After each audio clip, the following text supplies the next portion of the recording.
Добро. Вака, прво би сакала да ви посакам добро утро, добар ден, добре дојдовте на денешниот вебинар на тема прилика за работодавачите, даночни олеснувања. Драго ми е што ве гледаме во волкав број и се надевам дека оваа дискусија ќе ви понуди корисни информации за можностите и олеснувањата што ги нудат даночните закони за работодавачите. Во денешницава работодавачите се соочуваат со различни предизвици, особено во овие економски услови кои што се денес. Затоа ќе ги разгледаме можностите кои можете да ги искористите за даночните олеснувања, за да го оптимизирате бизнисот и да го намалите даночниот товар.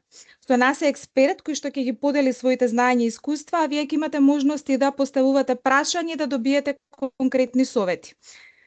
Пред да започнеме, неколку технички напомени само. Ако имате прашања во текот на презентацијата, слободно пишувајте ги во чатот и по завршувањето ќе се потрудиме да одговориме на секој сегмент. Јас во моментов ќе му ја предадам презентацијата и предавањето на нашиот експерт Милан Алексовски, кој ќе ги презентира најновите даночни олеснувања и како тие можат да се применат во пракса. Милан, ти го препуштам овој вебинар, така да слободно можеш да ме замениш и да продолжиш. Благодарам, Кристина, на најавата. Јас сум Милан Алексовски, работам со даноците веќе повеќе од 15 години.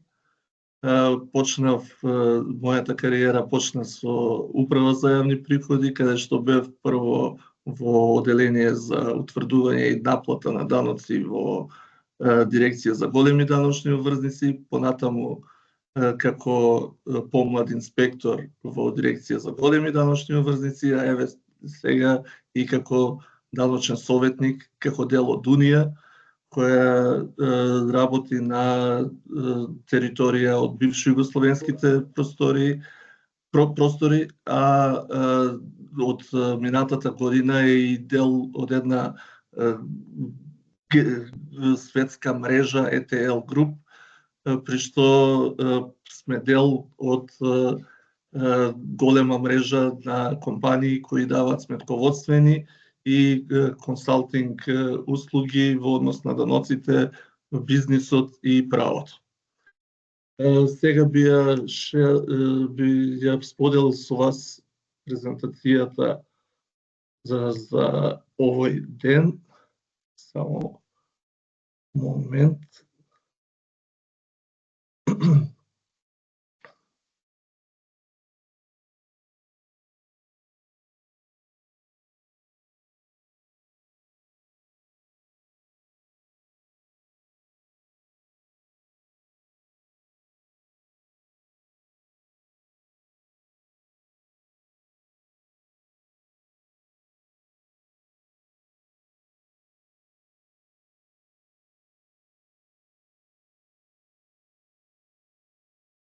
Дали види се презентација, Милана? Се гледа, да. Да? Добро. Во ред. Значи, денешната тема која избравме со колегите се даночните олеснувања кои ги нудат даночните закони материјални во Република Македонија.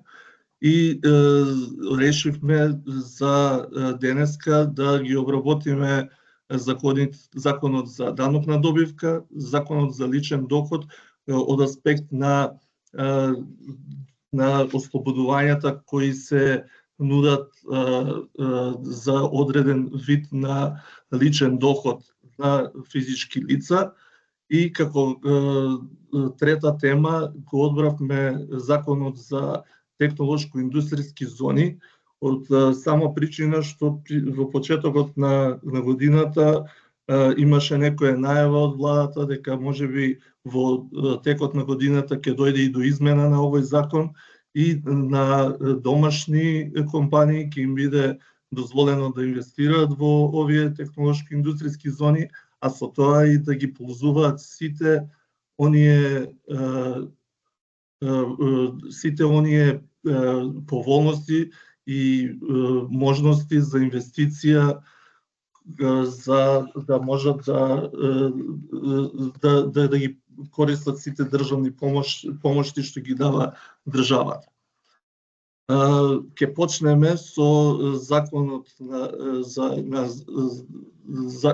за данок на добивка и како една од поволностите што ги предвидува овој закон се однесува на помалите предпријатија кои имаат вкупен приход во извинете, некој има проблем со презентацијата. Треба само да се исклучи и да се уклучи повторно, пошто можно е да влегол покасно и да не му ја дава. Само нека проба да исклучи и да вклучи повторно. Добро, во ред. Им пишувам на чат, така да без грижа. Во ред. Значи, како што кажав, ова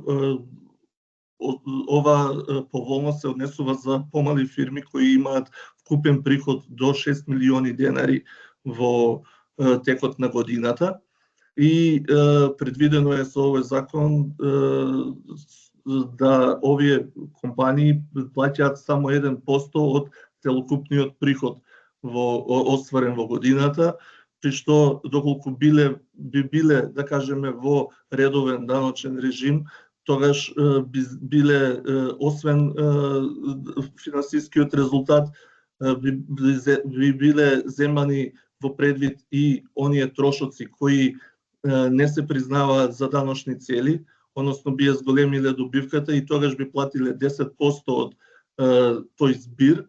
Меѓутоа, повластениот даночен режим им возможува да платат само 1% на вкупно остварениот приход без разлика на трошоците кои ги направиле во текот на годината. Другите ослободувања или олеснувања кои ги нуди законот за данок на добивка, најверојатно ги и познавате, меѓутоа решивме да поминеме уште еднаш по нив, заради тоа што доколку ги искористиме на правилен начин, можеме да ја направиме најдобро и даночната оптимизација и да го намалиме даночниот товар на минимум. Така да, доколку ги овдека зборуваме за законските одредби кои овозможуваат намалување на даночната основа и оние даночни олеснувања кои се однесуваат на намалување на пресметаниот данок. За почеток би почнал со одредбите кои ја намалуваат даночната основа и тука би ги споменале наплатените побарувања во текот на годината кои во претходните даночни периоди биле усогласени во даночен биланс, што значи доколку оваа година биле наплатени, можеме да ја намалиме даночната основа за оваа година. На истиот принцип се однесува и за вратен дел од заем, односно за оние заеми кои во претходните години вредноста била усогласена во даночниот биланс, тогаш во оваа година доколку биле вратени, нивниот износ може да се искористи за намалување на даночната основа во даночниот биланс за тековната година. Следна одредба која овозможува намалување на даночната основа е вредноста на амортизацијата која била усогласена во даночен биланс, меѓутоа амортизација која била пресметена над оние амортизациони стапки кои биле пропишани во номенклатурата и во тековната година може да биде таа вредност да биде искористена за намалување на даночна основа, како и исто така и износот за неисплатени надоместоци кои во претходниот период бил усогласен во даночен биланс, а оваа година може да се искористи за намалување на даночната основа. Даночната основа може да биде намалена за тековната година и од остварените дивиденди. Се извинувам.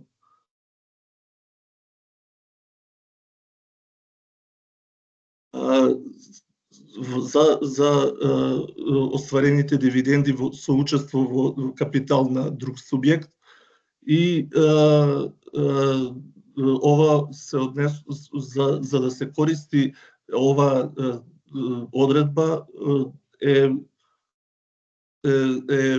потребно субјектот од кој се остваруваат овие дивиденди да го плати данокот на добивка и со тоа добиваме потврда од овој субјект и можеме да ја користиме намалување на даночна основа.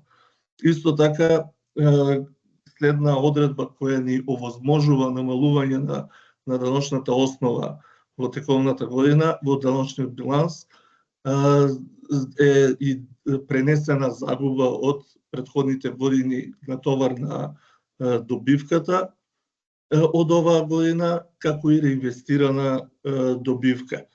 За реинвестирана добивка би сакал да се задржам на оваа одредба од причина што зависно од дејноста на компаниите мора да зависно од дејноста на компанијата инвестициите треба да бидат за зголемена продуктивност на работењето и се предвидува истите да бидат во недвижности, машини, евентуално софтвер, меѓутоа се тоа зависи од вистинската дејност на компанијата. Ова го напоменувам ради тоа што во минатиот период владата ја затегна казнената политика по овој основ и доколку Управата за јавни приходи утврди дека одвоените средства за реинвестирање не се искористени за дејноста на компанијата, односно за зголемување на продуктивноста или зголемување на капацитети, тогаш порано имаше одредба дека е должен даночниот обврзник да ја надомести на намалената основица и да го доплати данокот, меѓутоа со затегнување на казнената политика сега е должен даночниот обврзник да плати 5-кратен износ од искористеното намалување. Така да ова затоа го напоменувам дека е потребно да биде многу внимателни при користење на оваа одредба за намалување на даночната основа. Како следно улеснување кое го предвидува Законот за данокот на добивка е намалување на пресметаниот данок и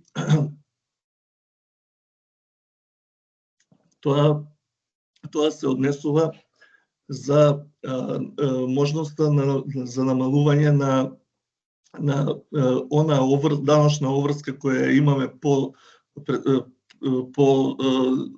утврдениот данок за вредноста на набавени 10 фискални каси кои се однесуваат за оние компании кои имаат готовинско работење или продажни објекти.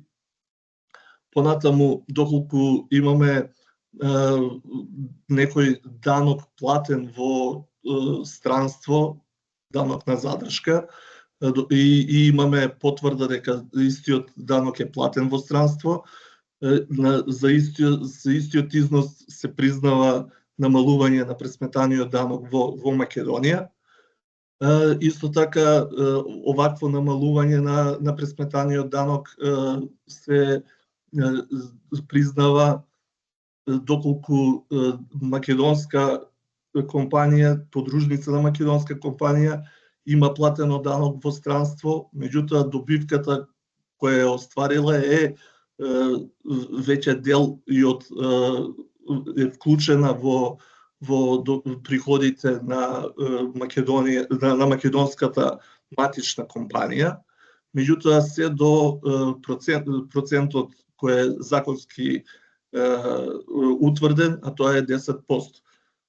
И исто така износот на пресметано даночно олеснување за дадена донација се признава како можност за намалување на пресметаниот данок. Од аспект на законот за данок на добивка се тие олеснувања пропишани. Понатаму би се задржал на законот за данок на личен доход и овдека би се осврнал на сите оние олеснувања, односно ослободувања кои ги нуди законот по видови на личен доход. Така да најчесто ова се нормираните трошоци по секој вид на данок на личен доход или моменти каде што случаи каде што може да се искористат и стварните трошоци кои ги имало физичкото лице, меѓутоа оние кои може да ги докаже, односно да ги документира. Така да би почнале со доход од работа. Ова всушност намалување се однесува, односно олеснување се однесува на личното ослободување кое го секоја година на крај на година го донесува министерот за финансии, а се однесува за следна година и тоа е за 2025 година на 10.270 денари месечно или 123.240 денари за 2025.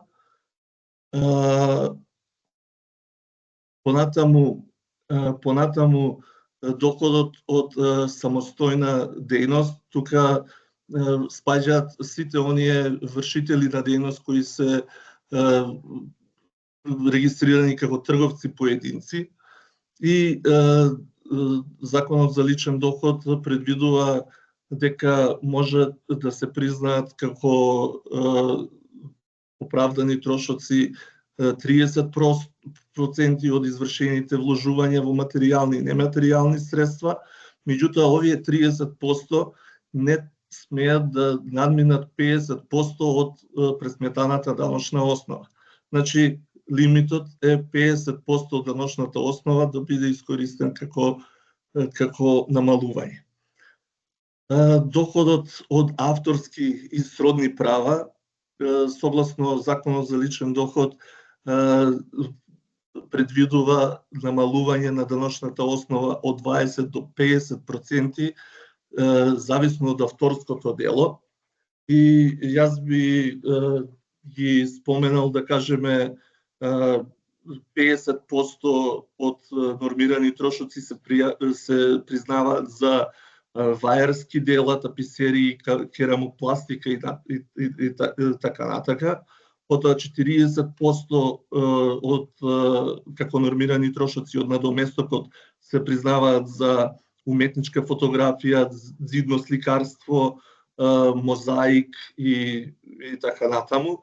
потоа 30% од надоместокот како нормирани трошоци се признаваат за научни и стручни публикации, додека сите други останати авторски дела, како преводи, предавања и така натаму, се признаваат нормирани трошоци од 20% од надоместок.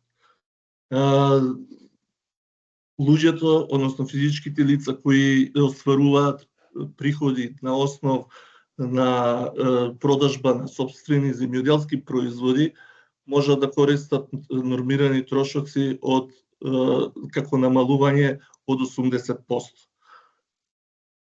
Така да даночната основа за плаќање на овој на данокот на доходот од продажба на сопствени земјоделски производи фактички останува само 20% од остварениот доход. Понатаму, следен вид на доход е доходот од права на индустријска сопственост, каде што се предвидува намалување за 10% од нормирани трошоци и доколку имаме доход од закуп и подзакуп, тогаш се предвидени трошоци, нормирани трошоци како намалување од 10 до 15% и тоа зависно од опременоста на просторот кој го издаваат физичките лица. Тука би споменал дека доколку се дава под закуп неопремен простор, односно празен простор, тогаш се користат нормирани трошоци од 10%, а овие трошоци, 15% од нормираните трошоци се користат за опремени простори, деловени или стамбени. Доходот од капитал всушност се однесува на доход од дивиденди и камати дадени од физички лица кон физички лица и правни лица, потоа камати кои ги остварува од орочени депозити и камати од хартии од вредност, како и доход од хартии од вредност од и други финансиски инструменти. За доходот на капитал не се утврдени олеснувања и со тоа што на дивидендата се плаќа данок од 10%, меѓутоа за одредбите кои се однесуваат за камати, врз основа на преодните одредби од законот, овие по овој основ ќе биде нема да се оденочуваат се до влезот на Македонија во Европска унија. Следните се капитални добивки од продажба на недвижности и удели или хартии од вредност, така да овдека основата се добива со како разлика помеѓу куповната и продажната цена, со тоа што доколку има одредби, доколку физичкото лице живее во стамбениот простор кој го купил една година, тогаш има право да не плаќа капитална добивка доколку го продаде после 3 години и така натаму. Една година мора да живее во стамбениот објект, односно недвижноста. Исто така, освен тоа што може да користи 10% нормирани трошоци, се дава можност доколку физичкото лице може да ги докаже и да ги документира трошоците кои ги направил за овој стамбен простор, да користи намалување врз основа на документираните трошоци. Следен вид на данок на личен доход е доходот од игри на среќа, каде што нема даночни олеснувања. И сакам да напоменам дека ова е единствениот вид на личен доход кој се оданочува со даночна стапка од 15%. Доходот на осигурување, постои олеснување само при исплата на осигураната сума и тоа ова ослободување фактички условува сите премии кои се платени од страна на, да кажеме, правно лице во корист на физичкото лице да имаат пресметано персонален данок, тогаш исплатата на осигураната сума нема да подлежи на персонален данок. Исто така и доколку самото физичко лице си ги уплаќало премиите, тогаш осигураната сума ќе биде ослободена од персонален, односно данок на личен доход. Останатиот доход кој не е споменат во претходните точки, немаат ослободување, освен доходот кој го остваруваат оние лица кои продаваат цврст отпад и тие за овој доход е предвидени нормирани трошоци од 50%. Во врска со законот за оданочување на личен доход, толку беа ослободувањата. Јас би сакал како трета тема, за мене и некако најинтересна, да се задржиме малце и на законот за технолошко-индустријски развојни зони. И овој закон го обработивме денеска од аспект на поволностите што се нудат за инвестирање во овие зони, со тоа што постојат можности за државна помош директна од страна на владата и дирекцијата за технолошко-индустријско развојни зони, како и Агенција за странски инвестиции.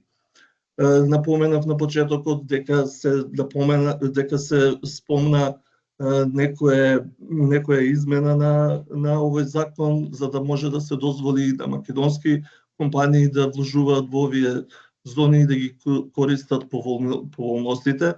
Па затоа мислев дека ќе биде интересна тема да поминеме по она што се нуди како поволност при инвестирање тука. Значи,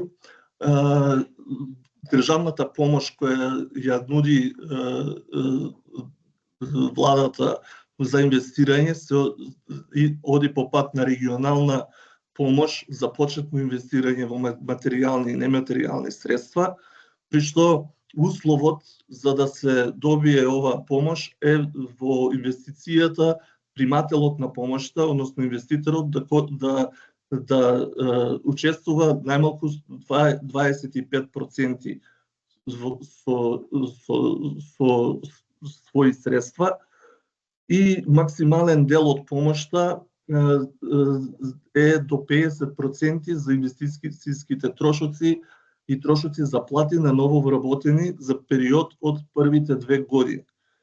Овој процент, односно интензитетот на државната помош, зависи и од големината на компанијата. 50% е за големи предпријатија, меѓутоа за средни предпријатија овој процент е 60% и за мали предпријатија 70%. Така да интензитетот се зголемува зависно од големината на предпријатието.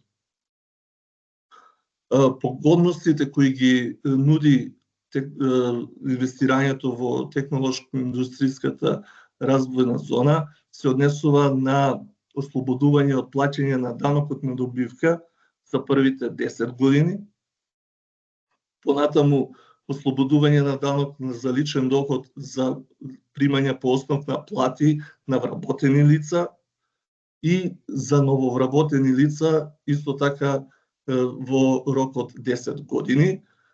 И прометот во рамките на зоната е ослободен од ДДВ, освен оној промет кој е за крајна потрошувачка на субјектите, односно на корисниците на овие технолошко-индустријски зони. Увозот во технолошко-индустријските зони исто така е ослободен од промет и освен за оној увоз на производи кои се наменети за крајна потрошувачка на субјектите. Исто така постојат и царински ослободувања кои се пропишани со царинскиот закон, а се однесуваат за изземање на обврската за банкарски гаранции во однос на плаќање на царинските давачки. Исто така, други погодности што ги дава државата е да учествува во трошоците за стручни обуки и усовршување на вработените. И тука може на основа на овие трошоци кои ги имаат субјектите да побараат да државната помош биде зголемена, односно интензитетот да биде зголемен од 10 до 20%, баш конкретно за инвестицијските трошоци, за обуки и стручните усовршувања на вработените кои би работеле во овие субјекти. Исто така, владата нуди и помош кон субјектите за оние кои имаат намера за градба во технолошко-индустријските зони, со тоа што нуди помош до 500.000 евра. Оваа помош е поделена зависно од големината на инвестиции и скалесто, така да доколку инвестицијата е од 1 до 2 милиони евра или предвидува 20 нови вработувања, тогаш владата нуди помош од 100.000 евра, 200.000 евра доколку инвестицијата е од 2 до 5 милиони или се предвидува 40 нови вработувања, 300.000 евра за инвестиција од 5 до 10 милиони евра или нови вработувања 60 и 400.000 евра доколку инвестираат 10 до 15 милиони евра или 80 нови вработувања и максималниот износ на државна помош која може да ја добијат од 500.000 евра за инвестиции од 15 милиони евра и 100 нови вработувања. Освен сето наведено, се нуди и закуп на земјиште во ТИРС во максимум од 99 години. Земјиштето исто така има веќе изградена инфраструктура на патишта и гасовод, водовод, цевковод, така да тоа е нешто што го нуди државата како поволност при инвестирање во овие зони. Јас би завршил тука со моето излагање. Доколку имате прашање конкретно за зависно од која било тема, можеме да дискутираме сега, може и да доколку има потреба да ми пуштите прашање и на мејл, да ме побарате на телефон, може да дискутираме било кое време, така да би сакал сега да разврзнеме некоја дискусија или да можам да ви одговорам на некоја прашање. Ти благодарам, Милан, за презентацијата и предавањата кои што денеска ги слушнавме. Јас би се фокусирала малце да им ги одговориме на луѓето прашањата и учесниците кои што ги поставија на нашиот чат. Јас ќе почнам со читање на прашањата и имињата на оние кои што ги поставиле, па ти со одговорите или тој што го поставил прашањето доколку има некое дополнително прашање. Добро. Да.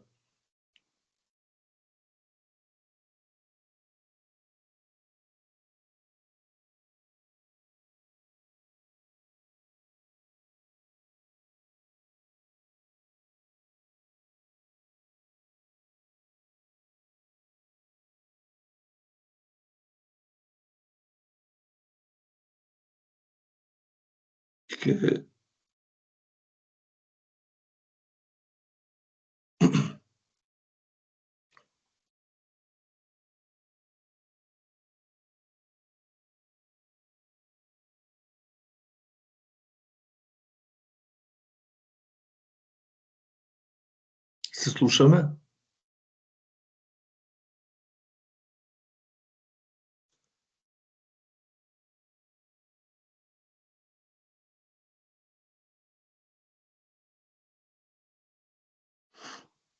Јас не го слушнав прашањето.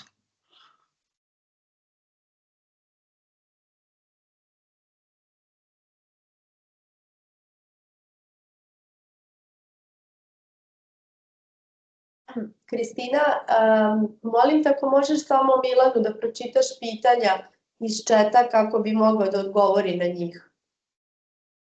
Дали ме слушате? Да, сега да. Добро, супер. Јас ќе почнам, Милан, со првото прашање, се извинувам, меѓутоа серверот нешто ме исклучи, па додека да се вратам назад. Ќе почнам со првото прашање од Билјана Премош. Дали вложувањата во објект под закуп, адаптација, доградба, реновирање се сметаат за реинвестиции со кои ќе може да се искористи правото за намалување на даночната основица по основ реинвестирана добивка? Во закуп не. Треба да бидат материјални и нематеријални вложувања, меѓутоа собствени објекти или машини кои би довеле до зголемена продуктивност на работењето. Дарјан Ризов. Физичко лице со остварено право на старосна пензија, колку долго може да е ангажирано со договор на дело?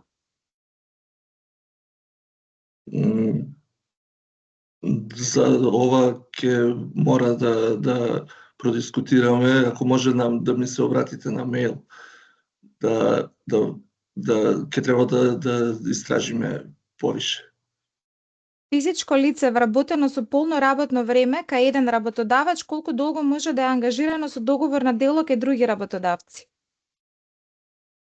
Договорот на дело, мислам дека до 6 месеци може да биде ангажиран.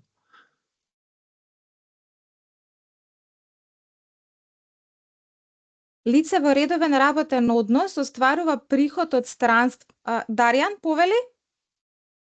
Видов дека крена рака за прашање. Дали ме слушате, Билјана? Во името на Дарјан, меѓутоа на друг акаунт се вклучувам. Да, апропо одговорот сега на Милан, дека може да биде ангажирано максимум од 6 месеци. Да. Каде постои тоа ограничување и зашто не може повеќе да биде ангажирано, при тоа не може да биде вработено бидејќи е веќе во работен однос и исполнува 40 сати неделно. Да, меѓутоа договор на дело е работа надвор од од работниот однос. Апсолутно да. Да. Меѓутоа зашто да постои ограничување? Зашто да постои ограничување или на кој друг начин освен договор на дело може да биде ангажирано некој лице кое што е веќе во работен однос? Еве, јас сум вработена во фирмава каде што работам и паралелно извршувам и други консултантски услуги или така да. И зашто да ми постои ограничување само за 6 месеци? На кој друг начин можам да го регулирам сето тоа и да добијам, нели, надокнада за мојот ангажман? Во ред, ќе го истражам ова, па може да бидеме во контакт, ќе контактираме да поразговараме за. Добро, на ќе треба да ве барам на мейл или како? На мейл само пуштете ми конкретно што ве интересира. Во ред, ви благодарам. Фала. Следното прашање е: лице во редовен работен однос остварува приход од странство по основ на давање консултантски услуги. Дали има некои даночни олеснувања и дали на крај на година може добивката да ја реинвестира во софтвер и опрема со цел да се ослободи од данокот на добивка? Физичко лице остварува доход од странство. Лице во редовен работен однос остварува приход од странство по основ на давање консултантски услуги. Добро. И дали може да користи некој ослободување? Да, дали има некои даночни олеснувања, дали на крај на година може добивката да ја реинвестира во софтвер и опрема со цел да се ослободи од данокот на добивка? Ако е како физичко лице, треба овдека само да го плати персоналниот данок, нема никакви олеснувања, а откако му е платен данокот, средствата може да си ги користи како што сака. Мислам, не овдека јас разбирам дека физичкото лице не е регистрирано како трговец поединец, односно самостоен вршител на дејност, односно не дава фактури, не е правно лице. Така да нема никакви даночни олеснувања од аспект на доходот што го добива од странство. Во ред, Мичо, ти благодарам. Прашање од Игор Зотевски. Дали даден заем кон физичко лице во 2022 година со кој зголемена добивката на 2022 година е вратен во 2025 или 2026 година, може да се користи за намалување на добивката во даночниот период во кој е вратен заемот? Да, може да се користи. Значи, 5 години од како се го зголемиле даночниот биланс. После 5 години повеќе тоа е застарено и не може да се, доколку не се врати заемот во рокот од 5 години. И последното прашање е од Марија. Дали компаниите во ТИРС имаат право да продаваат производи во Македонија и на кој начин? Да, може да ги продаваат производите произведени во технолошко-индустријските зони, со тоа што мора да поминат и царинска постапка, зашто ТИРСот де факто се сваќа како екстериторија во Македонија и царинска постапка мора да ја спроведат и да фактички да направат извоз од ТИРС кон нивниот купувач. И уште едно прашање имаме: дали помош од владата, например за обуки и други стручни трошоци, важи само за ТИРС или за сите останати компании? Ова државната помош е уредена во законот за технолошко-индустријски зони, за ова што зборувавме, и се однесува само за компаниите кои се субјекти корисници на технолошко-индустријската зона. Едно лице е ангажирано, ова е прашање од Сашка, Едно лице е ангажирано на поголем број на проекти врз основ на договор на дело, кај исправен субјект. Дали во конкретниот случај има ограничување на бројот на денови или временски период годишно, за да може едно лице да биде ангажирано само со договор на дело, а не со договор за вработување? Прашањето е од аспект на даночни ограничувања. Дали е вработено лицето во фирмата или само по договор на дело е ангажирано? Не разбрав. По она што го гледам е ангажирано на поголем број проекти врз основ договор на дело. Ќе ја замолам Сашка доколку сака да ни се вклучи во дискусијава. Добар ден. Добар ден, Сашка. Покасно се вклучи во целата презентација, не го фатив почетокот, се надевам дека беше солидна, како и овој дел. Ме интересира, едно лице не е вработено, воопшто никаде не е вработено, туку е ангажирано на неколку проекти кај едно исто правно лице.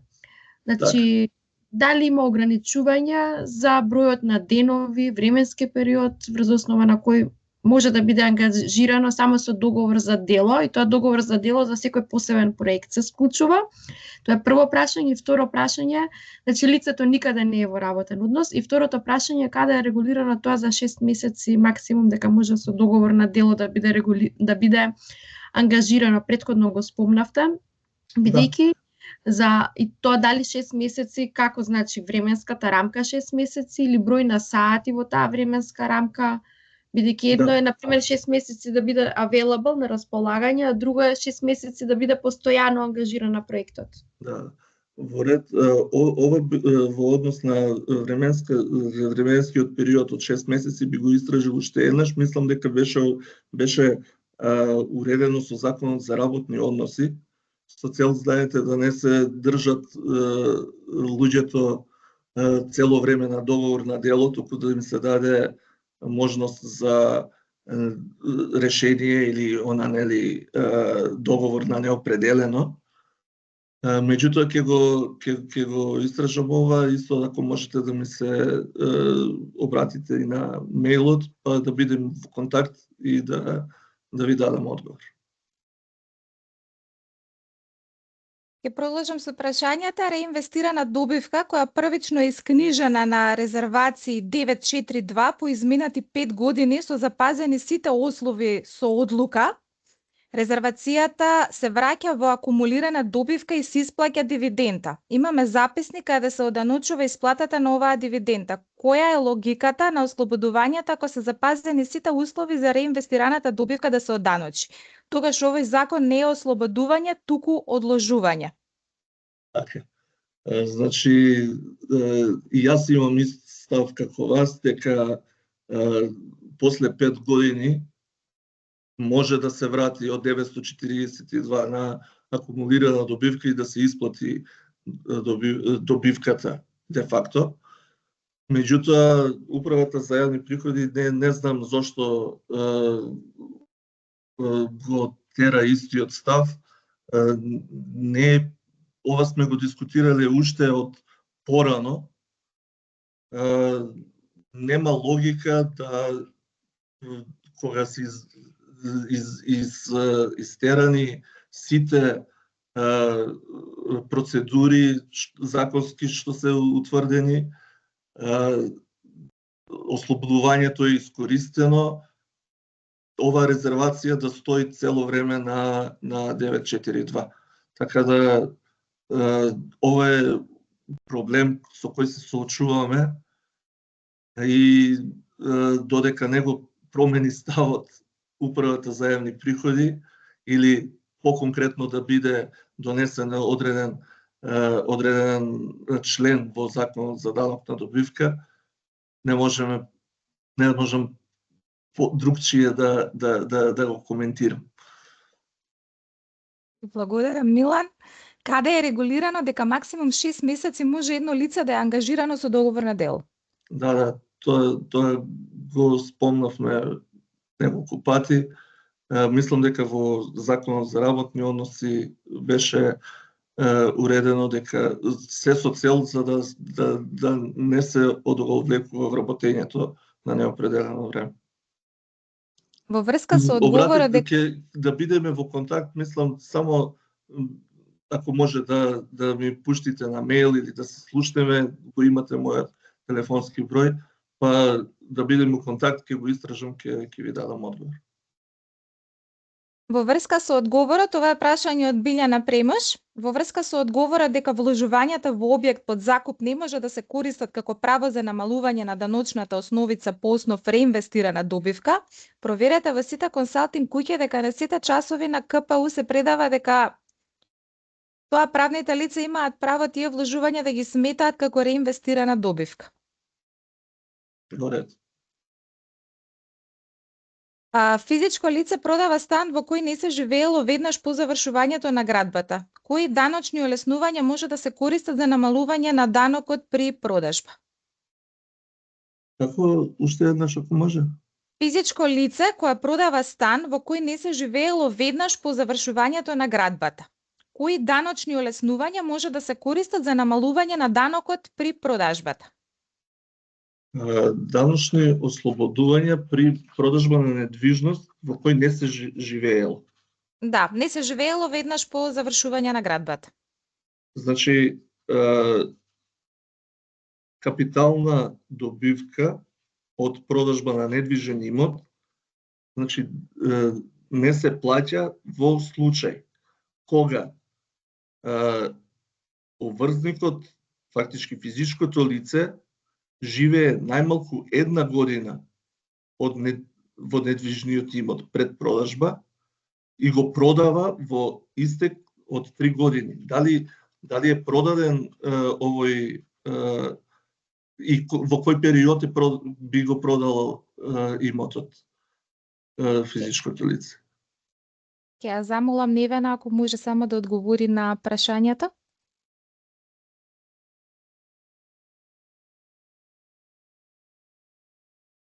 Ако не живеело, тогаш во рок од 5 години, доколку го продаде, треба да плати личен доход. Над 5 години, тогаш е ослободена од Ме слушате? личен доход. Да? Да, повелете.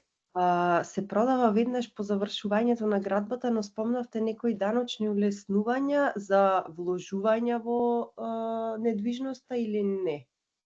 Или погрешно? Значи, доколку постои доколку ослободување, доколку овој недвижен имот го издавате. Меѓутоа, доколку го продавате веднаш по, да кажеме, градбата, а не сте живееле во него, тогаш треба да се плати данок на личен доход. Ослободувањето важи доколку го имате стекнато 5 години, а не живеете во него. После 5 години тогаш не подлежи на данок личен доход. А кои ослободувања се при издавање? При издавање, доколку го издавате празен објектот, тогаш од киријата која е договорена, имате 10% нормирани трошоци намалување или доколку го опремен станот, тогаш 15% на нормирани трошоци намалување на даночната основа. Во ред, фала ви. Овој вас. Бидејќи веќе ни е кратко времето, јас би продолжила само со последново прашање и сите останати би ве замолила, ќе ја добиете презентацијата од Милан, исто така и негов контакт, телефонски број како и имейл. За сите дополнителни прашања и дискусии, верувам дека и на колегата ќе му биде драго доколку му се обратите.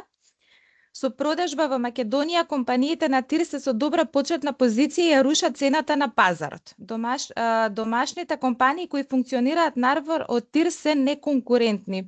Мишо, нешто во врска со овој коментар? Со коментарот за компании за компании во ТИРС. Па основната цел за влегување во ТИРС е фактички користење на државната помош за да се зголеми продуктивноста и да се намали невработеноста. Така да најчесто дејностите со кои се бават компаниите во технолошко-индустријски зони се извозно ориентирани. Технолошко-индустријските зони имаат предвид за ова можност да се наруши конкуренцијата, така да и не се дозволува секоја дејност да биде дел од технолошко-индустријските зони каде што се користи оваа државна помош. Поради тоа има и процедура за оние заинтересирани компании кои имаат намера за да бидат корисници на ТИРС, мора да дадат свој деловен план, да дадат образложение која им е дејноста и комисијата на владата, составена во владата, технолошко-индустријските зони и Агенцијата за странски инвестиции утврдува дали се погодни да бидат дел од зоната и се со цел да не бидат директно конкуренти на македонските компании. Така да се води и од тој аспект се води. Ти благодарам, Милан, за денешното предавање и одговорите кон учесниците. На сите останати кои што присуствувавте денеска на овој вебинар, ви се заблагодарувам за вашето присуство. Воедно би сакала да ве поканам и на следниот вебинар кој што ќе се одржува на 15 април. Ќе биде во врска со вештачката интелигенција и како може да искористите како личен асистент во вашето секојдневно канцелариско работење. Тука имаме гостин кој што можеби веќе и ви е познат, се работи за Александар Грашич. Може веќе сте биле на некој од неговите курсери, ние ќе го имаме како специјален гостин. Така да ќе бидете нели благовремено известени по мејл за истиот вебинар. Ви се заблагодарувам уште еднаш за присуството денеска. Милан, дали ти имаш нешто што би сакал да кажеш? Не, јас се заблагодарувам за вниманието и за учеството на овој вебинар. Ги имате моите контакти, така да слободно би сакал да поразговараме ако има некој заинтересиран за некој од овие работи, како и за други даночни теми. Фала ви. Презентацијата сите ќе ја добиете на мејл, бидејќи гледам дека има доста прашања на чатот. На самата презентација ќе добиете и контакт од нашиот колега Милан, како и мејл, па за се понатаму, нели, што ви треба, ќе можете да го исконтактирате и лично. Ви благодарам на сите уште еднаш и ви посакувам пријатен ден. Се гледаме на некој следен вебинар или се надевам и настан во живо. Ви посакувам секое добро. Чао, чао. Пријатно. Пријатно.